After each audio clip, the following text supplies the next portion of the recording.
Koning Willem-Alexander en koningin Máxima die waren vandaag op bezoek in Limburg. Ze bezochten 4 gemeentes in het midden van de provincie.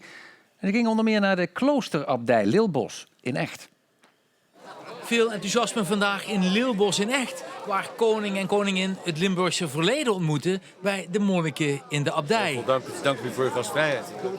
Dat ze inderdaad ook een gevoel krijgen waar monnikenleven voor is, waar het uit voortkomt en hoe het ook doorvloeit in de dingen die we doen, ook in de agrarische dingen die we doen.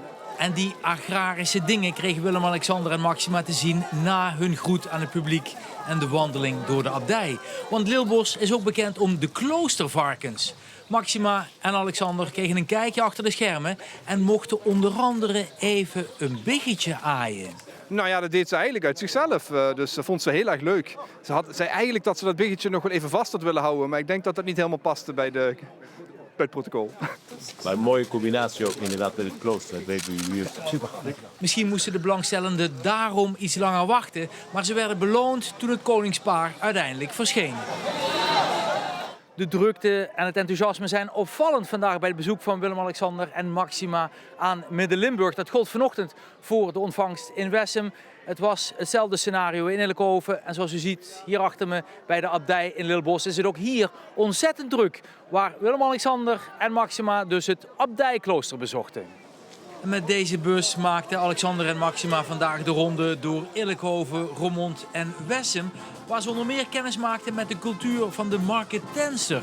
Willem-Alexander herinnerde zich een oud Limburgs schuttersfeest. Dat ik het heel waardevol vond om haar zo te mogen ontmoeten. En toen begon koning Willem-Alexander zelf over het OLS van het vorig jaar. Dat zou het weer gaat slechter worden nu. En terwijl koning en koningin opvallend spontaan en vrij afscheid namen van de vele belangstellenden, verzamelde fanfare, schutterij en harmonie zich in het dorpscafé. Om samen, trots en voldaan, terug te kijken op een heel mooi bezoek. En ik ben zo ontzettend trots op u. Een beter visitekaartje even niet kunnen afgeven.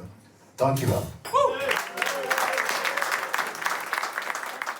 Ja, de dag begon dus in Wessem, waar het koninklijk paar werd ontvangen door de 11-jarige kinderburgemeester Luca uit Wessem.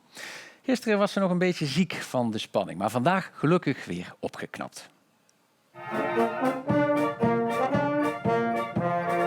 Het is 9:23 als deze klanken over de markt in Wessem gaan. Signaal voor de 11-jarige Luca om naar buiten te komen. Zij is de kinderburgemeester van Maasgouw.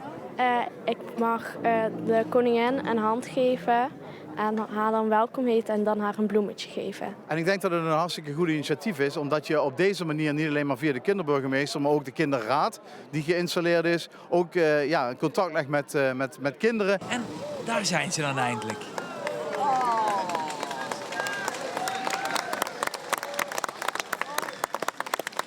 En als burgemeester Snijder dan een handje heeft gegeven, is het de beurt aan Luca om koning Willem-Alexander en koningin Máxima te ontvangen. En een introductie van de Marketensers, de zoetelaarsers, die zorgen voor het eten en drinken.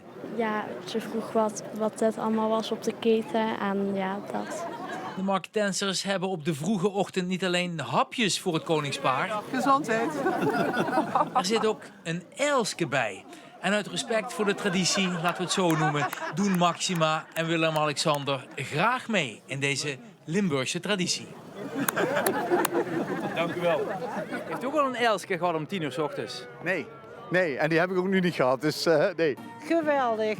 Ik ben super trots op Máxima, maar mijn dochter, mijn schoondochter of mijn kleindochter ook. Ja, het was spannend. Ja, wij vonden het vooral spannend voor Luca natuurlijk. Maar het ging volgens mij hartstikke goed. Maar dit is natuurlijk onze grootste schat, hè? Ja.